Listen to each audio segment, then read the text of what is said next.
مزید Islamic videos کے لیے ہمارے چینل حقیقت اسلام کو سبسکرائب کریں۔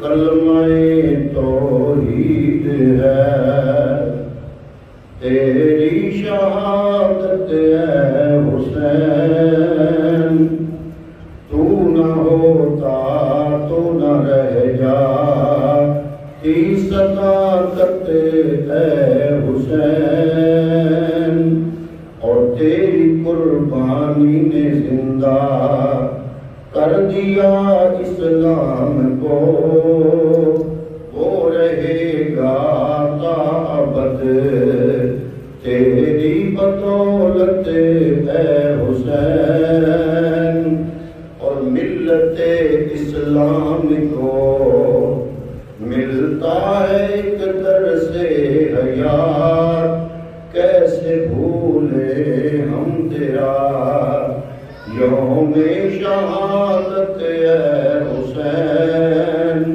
اور احتمال آنے کو ہے پھر سے یزیدیت کا دور، احتمال آنے کو ہے پھر سے یزیدیت کا دور، پھر نہ جہان نو کو ہے تیری ضرورت ہے حسین۔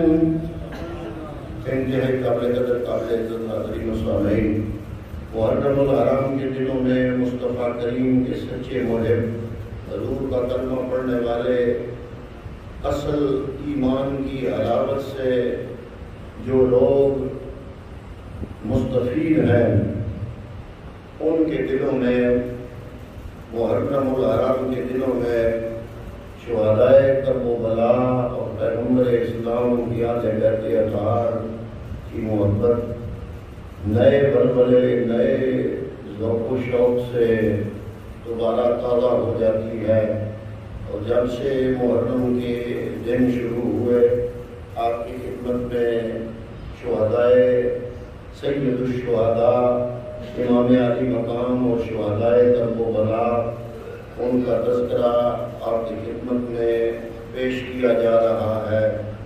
امام علی مقام کی یہ شہادت صرف یہ نہیں کہ بس اچانک ایک واقعہ ہو گیا، بلکہ اس شہادت کے پیچھے ایک بہت بڑی تاریخ ہے، بلکہ صرف تاریخ اسلامی ہی نہیں، تاریخ انسانی بھی اس کے پیچھے اس کا راز بڑا گہرا ہے۔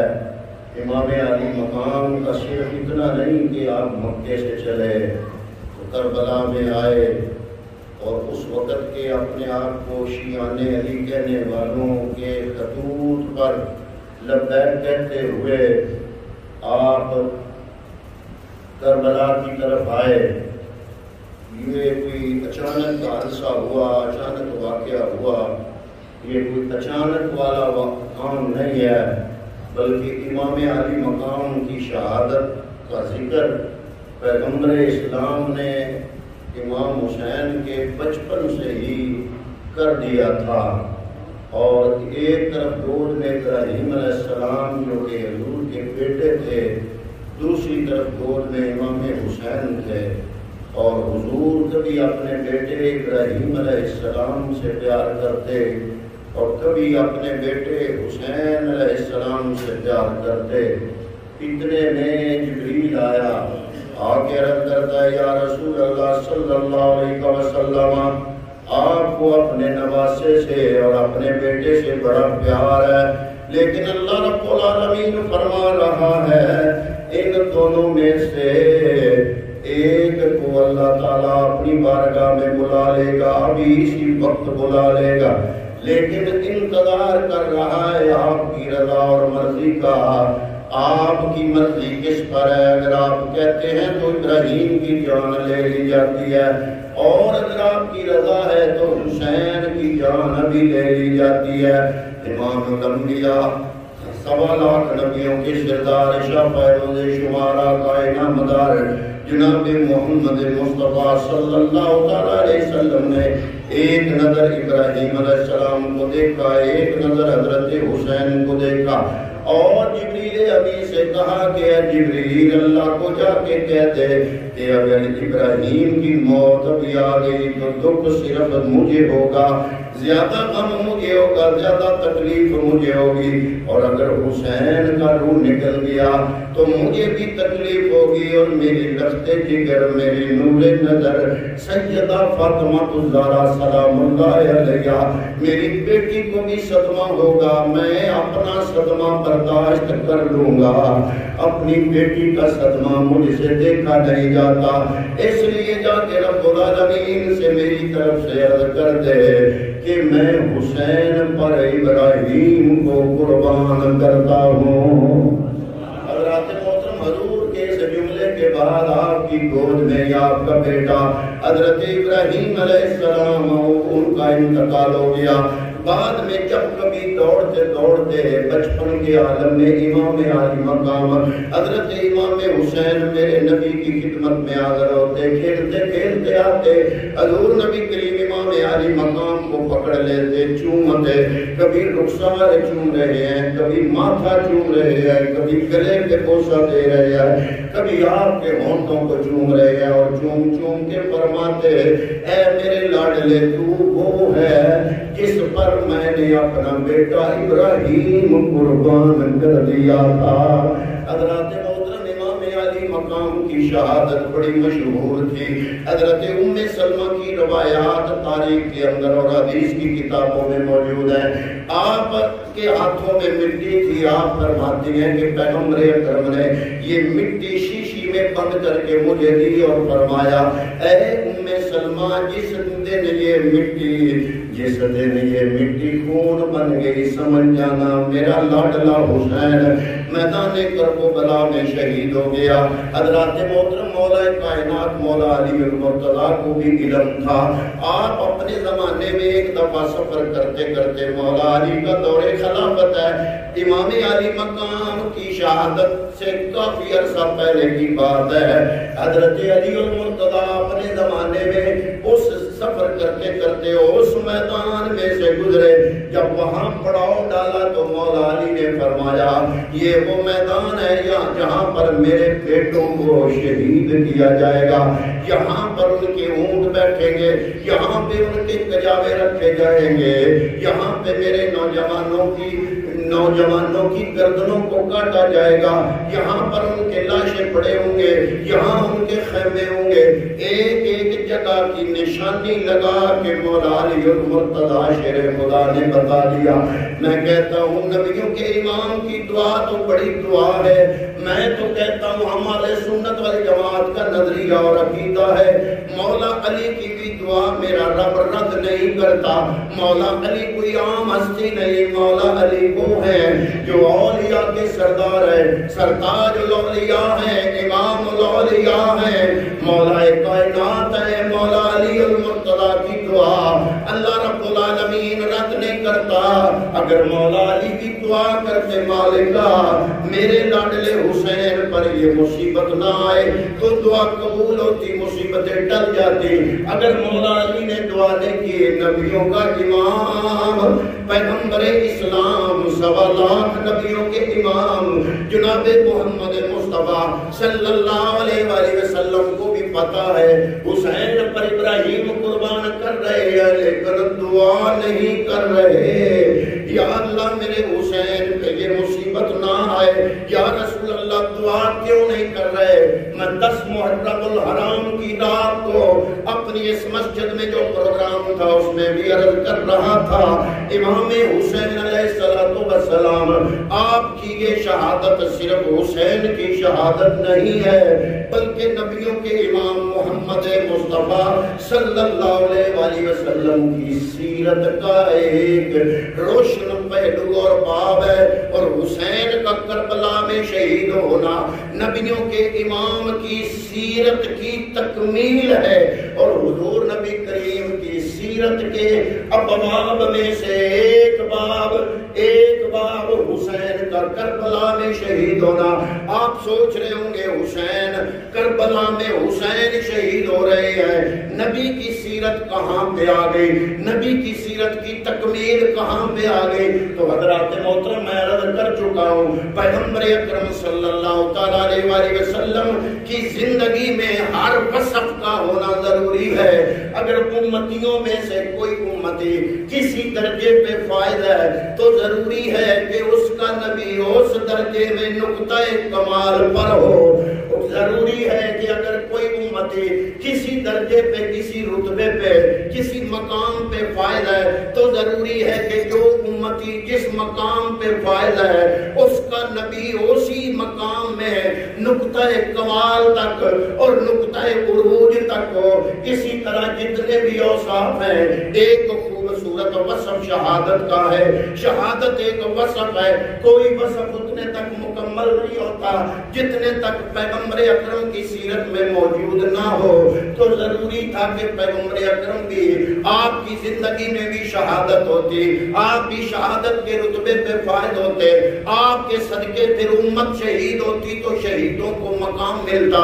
اگر پیغمبر کو شہادت کا مقام نہ مل سکا تو پھر امتیوں کو مل سکے گا ہی نہیں۔ یہ ضروری تھا کہ پیغمبر اکرم صلی اللہ علیہ وسلم کی زندگی میں شہادت کا مقام آئے۔ تو کیسے آئے؟ اللہ نے قرآن مجید میں وعدہ کیا، واللہ یعصمک من الناس، اے میرے پیغمبر اللہ نے لوگوں سے تمہیں محفوظ کر دیا، لوگوں میں سے کوئی بندہ تمہیں نقصان نہیں دے سکتا، تیری جان لے نہیں سکتا۔ ایک طرف اللہ کا وعدہ ہے، دوسری طرف یہ ضروری ہے کہ شہادت اگر رتبہ ہو، شہادت اگر ایک مقام ہو، شہادت اگر ایک درجہ ہو تو پیغمبر کا اس درجے پہ فائد ہونا ضروری ہے، پیغمبر کا اس درجے کو حاصل کرنا ضروری ہے، پیغمبر کی سیرت میں اس درجے کا موجود ہونا ضروری ہے۔ اگر پیغمبر شہید ہوتے تو رب العالمین کا یہ وعدہ واللہ یعصمک من الناس پورا نہ ہوتا۔ اللہ نے کیا حل نکالا؟ رب العزت نے ایسا حل نکالا کہ جناب شہادت کی دو قسمیں، ایک ہے سری، ایک ہے جاری۔ پیغمبر اکرم صلی اللہ علیہ وسلم کی زندگی میں غزوہ احد کے اندر آپ کی جہری شہادت کی ابتدا ہو گئی، اور غزوہ خیبر کے اندر آپ کی سری شہادت کی ابتدا ہو گئی۔ دنیا میں کوئی بھی عمل ہے اس کے دو درجے ہوتے ہیں، ایک ہوتا ہے اس عمل کا روح، ایک ہوتی ہے اس عمل کا جوہر، ایک ہوتی ہے اس عمل کی حیات اصلیہ، اور ایک ہوتی ہے اس عمل کی حیات قضائیہ۔ اور شہادت کا اصل روح اور شہادت کی حیات اصلیہ، جس طرح کہ میں مثال دے رہا تھا، نماز ہے، نماز اللہ کا ذکر ہے، نماز جو ہے اس کی اصل روح، نماز کا اصل جوہر ہے کہ یہ اللہ کا ذکر ہے، یہ حیات اصلیہ ہے۔ اور نماز کی حیات قضائیہ کیا ہے؟ نماز کی حیات قضائیہ ہے کہ بندہ کبھی قیام کرتا ہے، کبھی رکوع کرتا ہے، کبھی قوما کرتا ہے، کبھی جلسہ کرتا ہے، کبھی اتحیات بیٹھتا ہے۔ یہ شکل اس کو کہتے ہیں حیات قضائیہ، اور حیات اصلیہ کہتے ہیں کہ نماز جو ہے یہ اللہ کا ذکر ہے۔ اسی طرح شہادت کے بھی دو پہلو، ایک ہے شہادت کا اصل، ایک ہے شہادت کا جوہر، ایک ہے شہادت کی حیات اصلیہ اور ایک ہے شہادت کی حیات قضائیہ۔ شہادت کے لیے ضروری ہے چار چیزیں۔ پہلی چیز کہ اسلام کا دشمن کافر آلہ حرب کے ساتھ حملہ کرے، دوسری شرط یہ ہے کہ وہ آلہ لگے، اس کی ضرب آپ کو لگے، تیسری شرط یہ ہے اس آلے کے لگنے سے خون بہے، چوتھی شرط یہ ہے خون بہنے کے بعد روح بھی نکلے۔ غزوہ احد کے اندر جب پیغمبر کو تیر لگا، دانت شہید ہوئے، جناب علی اس وقت اسلام کے دشمن کافر انہوں نے آلہ حرب کے ساتھ حملہ بھی کیا، پہلی شرط بھی پائی گئی، دوسری شرط ضرب لگی پیغمبر کو، وہ بھی شہید ہوئے، تیسری شرط خون بہنا، خون بھی بہا میرے مصطفیٰ کریم صلی اللہ علیہ وسلم کا جوہر، اصل شہادت کا جوہر اور روح اور حیات اصلیہ پیغمبر اکرم صلی اللہ علیہ وسلم کی زندگی میں موجود ہے۔ اب رہ گئی صرف ایک شرط، ایک شرط وہ ہے جسم سے روح کا نکلنا. یا اللہ اب کیا ہوگا؟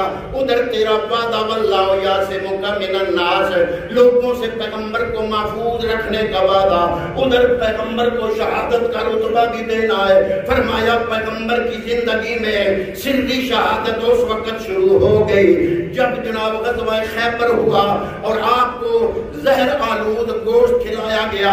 آپ نے بھی ایک بوٹی کھائی، دوسری بوٹی آپ کا غلام بشیر بن برا، اس نے بھی ایک ہی بوٹی کھائی، وہ وہیں پہ شہید ہو گیا. لیکن پیغمبر وہاں پہ شہید نہیں ہوئے. کیوں؟ اس لیے کہ واللہ یعصمک من الناس، شہادت سری کا آغاز اور سفر غزوہ خیبر سے شروع ہو گیا اور شہادت جاری کا سفر غزوہ احد سے شروع ہو گیا. چوتھی شرط صرف نہیں ملے کہ روح کا جسم سے نکلنا، اگر یہ ملتی تو رب کا وعدہ پورا نہیں ہونا تھا. واللہ یعصمک من الناس، لوگوں سے اللہ نے محبوب کو محفوظ رکھنا ہے.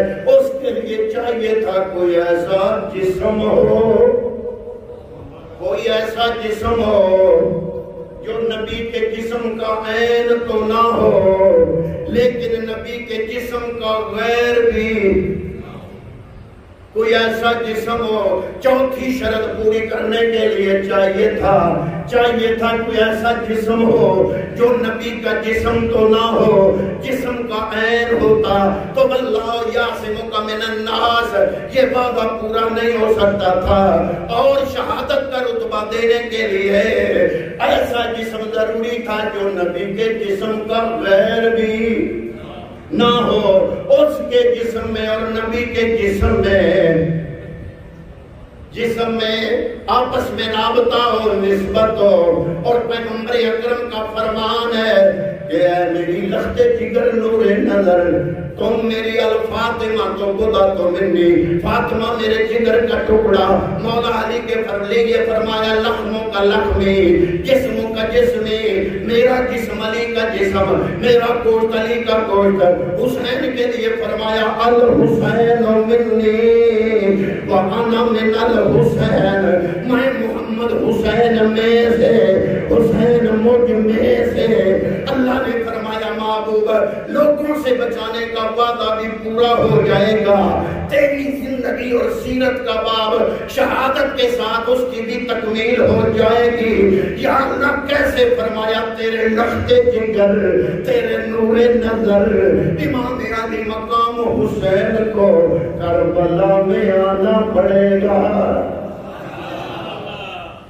امام علی مقام کا کربلا میں آنا صرف آپ کی شہادت نہیں، میرے نبی کی سیرت کے باب کی تکمیل ہے. میرے پیغمبر اکرم کی زندگی اسوہ عمل آپ کے اسوے کی تکمیل ہے. کیونکہ کوئی بھی وصف اتنے تک عظمت والا نہیں بنتا جتنے تک اس میں سیرت کی جھلک نہ پائی جائے. آپ کی خاموشی پر بھی سبحان اللہ. دنیا میں کوئی وصف اتنے تک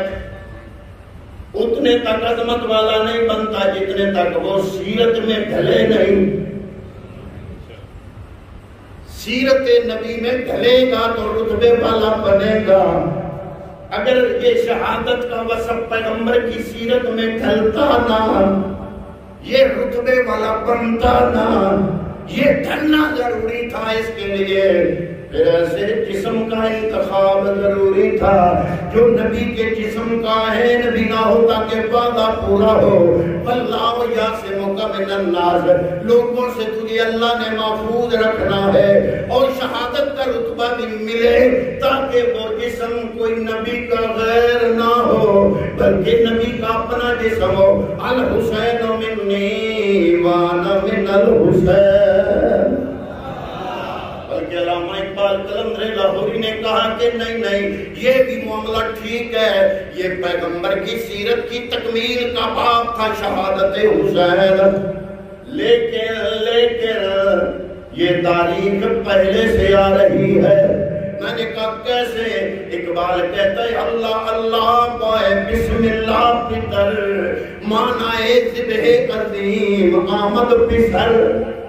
اور جس کا باپ مولا علی بسم اللہ کی باپ نے اور بیٹا کون ہے؟ فرمایا مانا ہے ذبح عظیم، اللہ نے قرآن میں جو لفظ بولا وَفَدَيْنَاهُ بِذِبْحٍ عَظِيمٍ، یہ لفظ بولا اللہ نے اسماعیل پر۔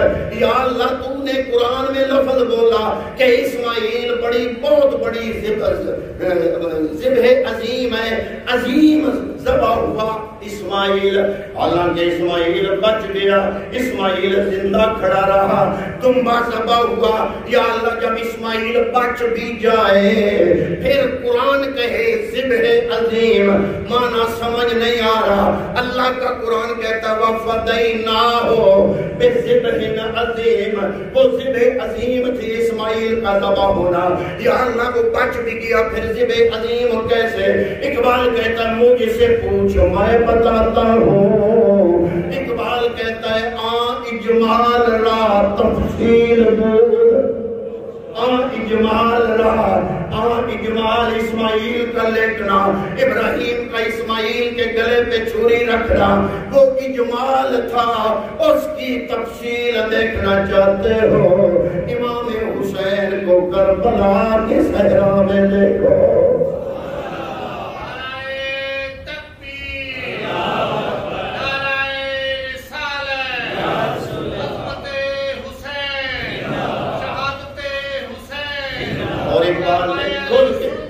اقبال نے کھل کے آگے لفظ بولا، کہتا ہے سر ابراہیم و اسماعیل بود، سر ابراہیم و اسماعیل بود، ابراہیم اور اسماعیل کا راز حسین نے کربلا میں ادا کر دیا، یعنی اجمال را تفصیل بود، وہ اجمال تھا، اس کی تفصیل کے لیے حسین کا کربلا میں آنا ضروری تھا۔ یہی وجہ 2 محرم کو آئے حسین، انہوں نے کہا یزید کی بیعت کرو، یہ تو بہانہ تھا۔ امام علی مقام نے فرمایا تمہیں پتہ ہے میرے جیسا اس جیسے کی بیعت نہیں کر سکتا، میں نے یا بیعت کی ابو بکر صدیق کی، یا بیعت کی عمر فاروق کی، یا بیعت کی مولا عثمان کی، یا بیعت کی مولا علی کی، یا بیعت کی اپنے بڑے بھائی امام حسن کی، اور میں نے یا بیعت کی حضرت امیر معاویہ کی۔ میں اس جیسے میرے جیسا اس جیسے کی کبھی بھی بیعت نہیں کر سکتا۔ حضرات محترم آپ نے بڑے وہاں پہ درس اتمام حجت قائم کرنے کے لیے درس دیے کہ تمہاری آنکھیں کھلنی چاہیے، تمہیں پتہ ہونا چاہیے میں کون ہوں، لیکن حضرات محترم ان پہ کوئی اثر نہ ہوا۔ پھر آپ نے اپنا لشکر ترتیب دیا، اس کا میمنہ ترتیب دیا، میسرہ ترتیب دیا، اس کا قلب ترتیب دیا، 20-22 ہزار کا لشکر سامنے مقابلے میں، اور حسین امام علی مقام کا رتبہ دیکھو 72 لے کے لڑنے کے لیے تیار۔ اے حسین یہ کیا انداز ہے، بلکہ جو رات گزری اس رات علی اکبر کو فرمایا اے میرے لختے جگر نور نظر علی اکبر تر دیوا بجھا دو، دیوا بجھ گیا تو حسین نے کہا اے لوگو اگر میری جھجک کی وجہ سے، شرم کی وجہ سے، میرے چہرے کی حیا کی وجہ سے نہیں جا رہے، جان پیاری ہے، اندر سے پچھتا رہے ہو، میں نے دیوا بجھا دیا، اندھیرا کر دیا، جان جس نے بچانی ہے بچا لو۔ ادھر یزید اتنا ڈرپوک 16 ملکوں کو اپیل کر رہا ہے لشکر دے دو، فوج دے دو، مجھے فوج چاہیے۔ ادھر حسین رات کی تاریکی میں دیوا بجھا کے 72 کو سامنے بٹھا کے کہہ رہا ہے جس نے جانا ہے چلا جائے، میں لڑنے کے لیے تیار ہوں۔ جب تھوڑی دیر بعد دیوا جلا تو دیکھا جو جہاں بیٹھا تھا وہی بیٹھا تھا۔ صرف 20 یا 22 بندے تھے آل بیت اطہار کے گھر کے بندے، 72 میں سے باقی کون تھے؟ کبھی سوچا؟ ملنگ نے کبھی مجلس پڑھتے ہوئے سوچا؟ 20-22 بندے تو آل بیت کے گھر کے تھے، وہ جو دوسرے ساتھ ملے تو 72 بنے، وہ 72 کون بنے؟ وہ ساتھ والے کون تھے؟ وہ اس وقت کے صحابہ کی اولاد تھے۔